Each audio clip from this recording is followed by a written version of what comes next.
Assalamu alaikum туғандар, коллегалар, қандайсыңар? Жақсысыңар ба? Бүгін 11 декабрь saat 11-ден өтті. Біз жұмысты баштаған атабыз. Бұл не етпек? Машинам номер көрмей қойған ғой. Hazır машинаны жуып іште баштайбыз. Ассаламу алейкум, дағы бір жолы ішке шықтық, құдай бұйырса. Машинаны жудық, заправка қылдық. Аңчыл бойлы заказ түшіп қалды, бірінші заказ. Смена 0. Смена сатып алудағы. İşte başlayla. Anan hemen айтып келген өттім ушул боюнча, смена боюнчачы. Кейбір коллега смена алып туруп, анан эме кылат экен да. Заказ күтүп отурат экен. Антип эле биринчи заказды алгандан кийин эле сразу эле эме алсаңар, сменанычы, анткени убакыт кетпейт да. Мисалы мен азыр 12-де баштап атам, мен кечке 12-ге чейин иштейбиз да. Ушул сменаны бүгүнкү план 10.000 таксометр менен 10.000 кылыш керек. Ким 10.000 кыла аласың десе, лайк басып койгула. Ишти баштадык анда. Кеттик. Так, предзаказды кылдык. 30 минутта 890 сом болду. Кейинки заказды күтмөй.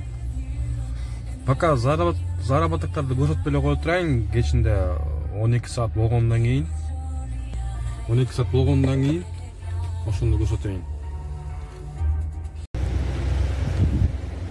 Биринчи клиентти Ушак алып келдик, ушул жерге. Кече күнү кар жаап, вообще сон болуп калды да. Москвада бүгін температура 0 градус болады. Бирок жана третье кольцо чыкканда, МКАДка чыкканда вообще суулар чачырап, машинанын кебетеси кетип калат да. Анан не замерзайка, нормально иштелип атат да. Элдер монтип колоп атат, абайлагыла, тайгалып коюп байкшы кемпир. Ай, жадам бери тошмаз барып.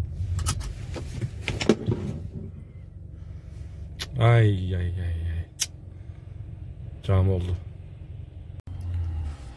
Дагы бир заказ кылдык.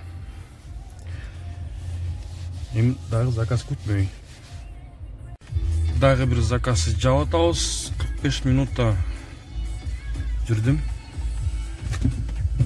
1.36 менен алдым окшойт заказдычы. Ар жаганга жолдун баары жаман шалтак-балтак болуп атат. Машиналарды вообще трезер көрүнбөй калды. Да. Чачып кетип атышат да. Бүгүн да чөтө гайларда көп экен. Келатып мен бир жол тосты да, жүрөгүм түшүп калды. Өткөндө менде бир окуя болгон, айтып берейин. Бүгін 11-9-ында мен гайла тоскон. Клиенттермен кетип баратам, 4 клиент мененчи.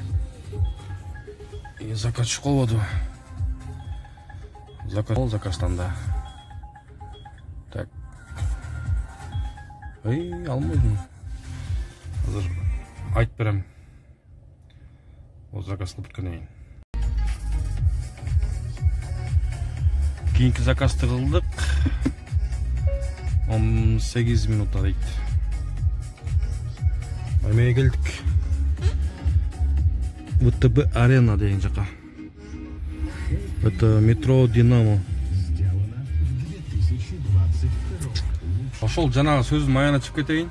Ошентип заказ менен кетип баратсам, клиенттерим бар болчу. Анан кайкелерим тосуп калды.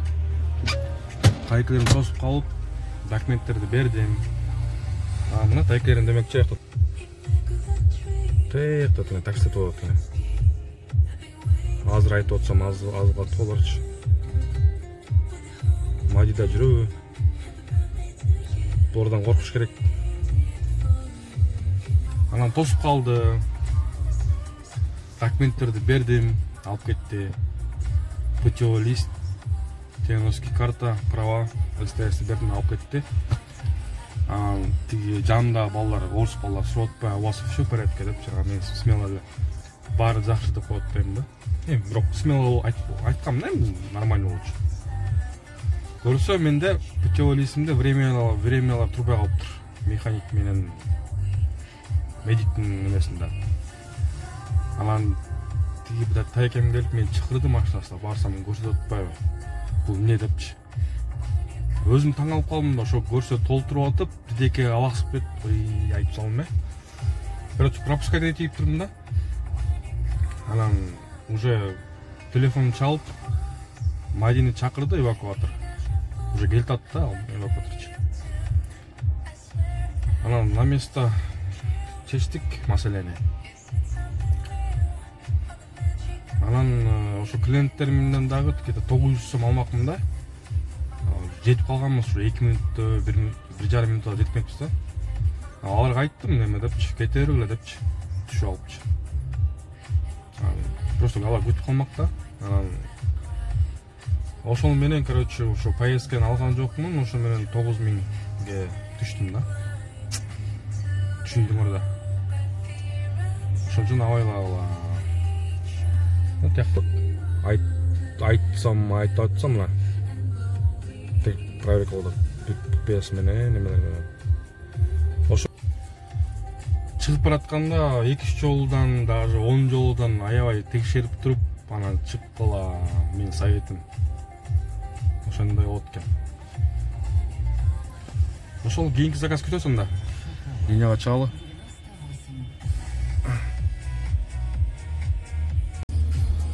Андан кийинки заказды да кылдык. Бияктан 13 минутта ожидание болду. Ошондой каяка келип калдым десеңер. Эле Москва Сити.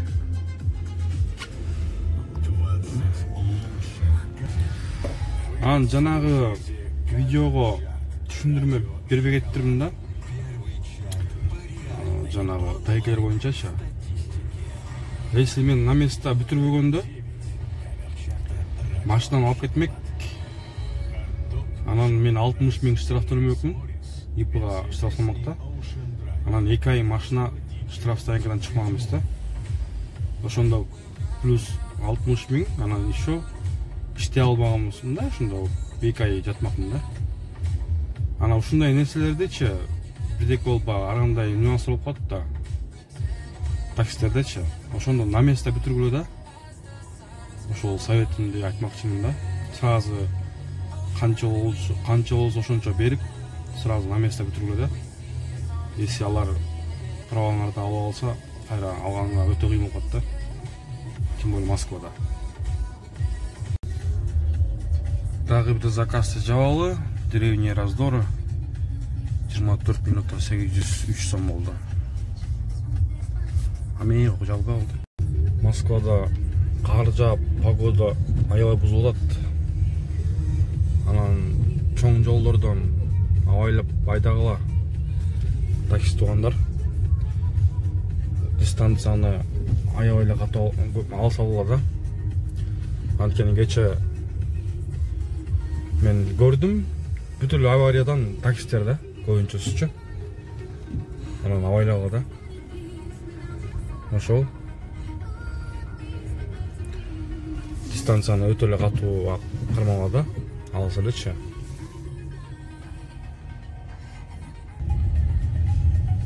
Канча болуп калды, канча заработок болуп калды, анан видеонун аягында айтайын. Ошон үчүн сурам кетет элем, видеонун аягына чейин көргүлө деп.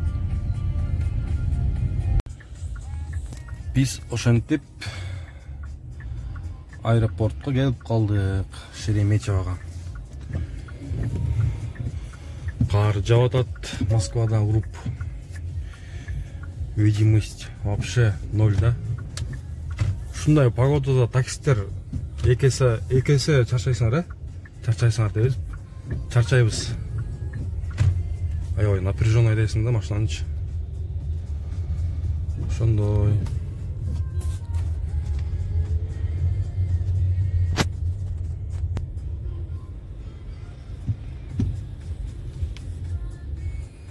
Хавал. Азыр. Хавал демекчи, хавал деген машиналар Москвада комфорт класс болчу да.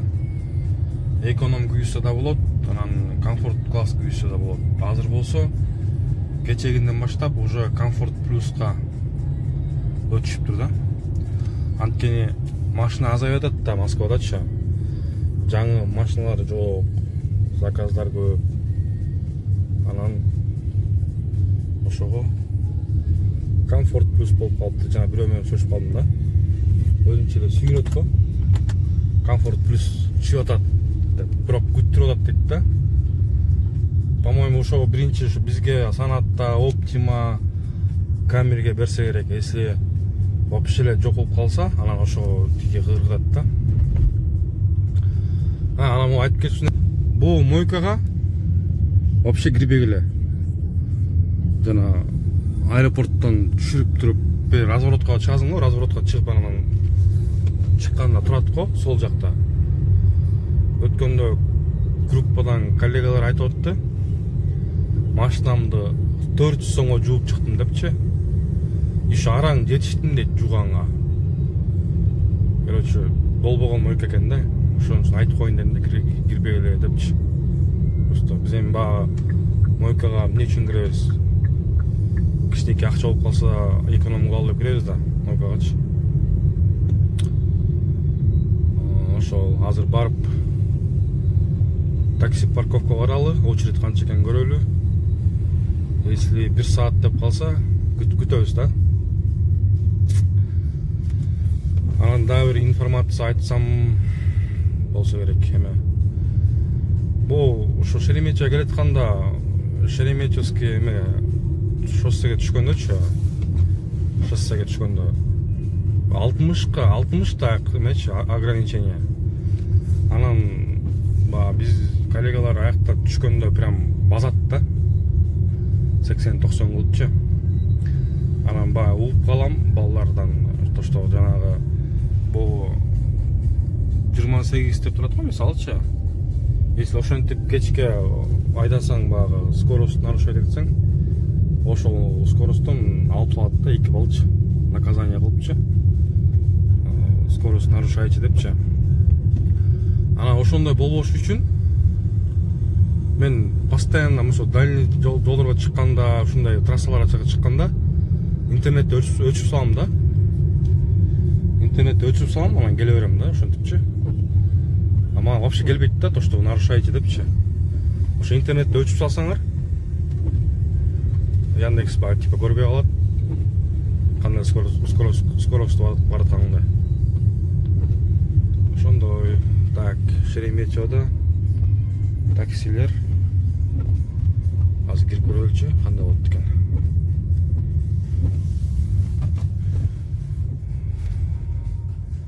Так, бул эмен да жакшы кылып коюшуптур. Мурун бир эле шлагбаум болчу, азыр 2 шлагбаум болуп аябай жакшы болуп калыптыр да. И анан дагыратканасы дагы оңолуп калыптыр. Уже бир ай 2 ай болуп калды ошойт кылганына. 30 минутта дейт, 16-20 машина бар экен. Значит, заказ болуп атыптыр.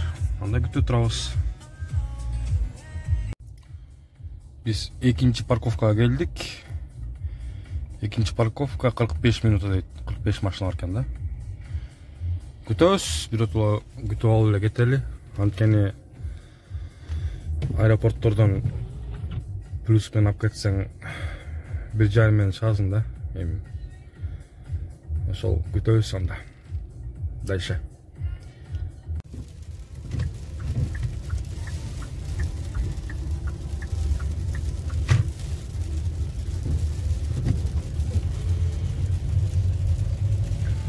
Комфорт плюс иштегендер айтып коелачы, ушундай болуп калыптыр го биякта, Шереметчи аттыр го. Биринчи парковка барат экенсиң. Анан кайра экинчи парковка барат экенсиң, экинчи парковкадан ушундай линияга турат экенсиң да. Мен просто көптөн бери болду эле окшойм Шереметчида. Жо качан болду эле? Болуп калса жазып коебуз комментарийга, что-то мен түшүнбөй атам да. Азыр эми бияктан типа эме алып, мурункудай болуп калыптыр да, бияктан. Биринчи линиядан алып кеткен клиенттичи. Достор, что-то мен 1,5 миң сом болот деп, что-то мен жаңылып калыптым. Бирок өтө аз эсептеп коюп атат да, комфорт плюсчу, негедир. Коэффициент жок үчүн окшойт да. Дальше кеттик анда. Биз анда курсактын камын ойлойлу, что-то брейкданс боло баштады курсак. Саат 12-де чыкканбыз ишке. Саат уже 7 болду. 7 саат иштеп койдук. Курсак 9-дан кайра чыгабыз. Так, обед кылып чыгып, ушул заказды кылдым, 22 минута, почти 23 минут, 567 сом. Так, дагы бир заказ кылдык, 18 минута, 478 рубль. Что-то бүгүн поездкалар вообще арзан болуп атат. 100 сом чайбей келди. Поблагодарил, Так, дагы бир заказ кылдык, 19 минута, почти 500 рубль. Что-то бүгүнкү заказдар вообще арзан болуп атат. Мага вообще жакпай атат да. Ишчи. Экономдон өтпөй калды да. Эконом сыяктуу эле эсептеп берип атат да. Түшкү вокзалга келдик. Так, дагы бир заказ жаап атабыз. Эшикте кадимкидей эле жаан жаап атат го, кадимкидей эле. Нөшөрлөп элечи. Кышындасыз. Бул эмне деген шумдук?